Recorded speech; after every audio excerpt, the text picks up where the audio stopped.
Excuse me দিদি, একটু side দিন তো। আমি সাইড দিব কেন? কারণ আমি ওইদিকে যাব। আপনি ওইদিকে কি করতে যাবেন? ওইদিকে আমার কাজ আছে তাই। আপনার ওইদিকে কি কাজ আছে? আশ্চর্য তো, ওইদিকে আমার কি কাজ আছে সেটা আমি আপনাকে কেন বলতে যাব? তাহলে আমি আপনাকে সাইড কেন দিব? কারণ আপনি রাস্তা ব্লক করে রাস্তার মাঝখানে দাঁড়িয়ে আছেন।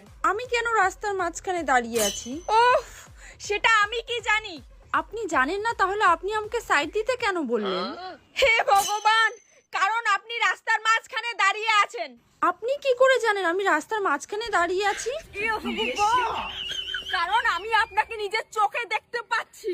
আপনি আমাকে নিজের চোখে দেখতে পাচ্ছেন, তাহলে আমি আমাকে নিজের চোখে দেখতে পাচ্ছি না কেন?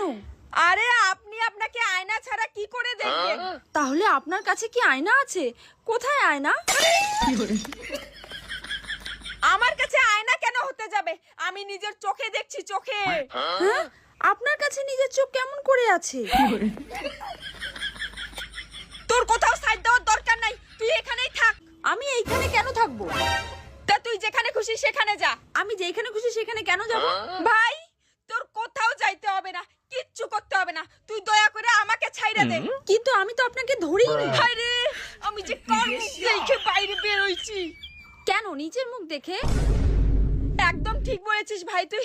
আমি বাড়ি যাই। বাড়ি কেন? আপনি তো এই দিকে যাচ্ছিলেন। তাহলে সাইড দে ভাই, আমি ওদিকে যাই। আচ্ছা, আমি কেন সাইড দিব?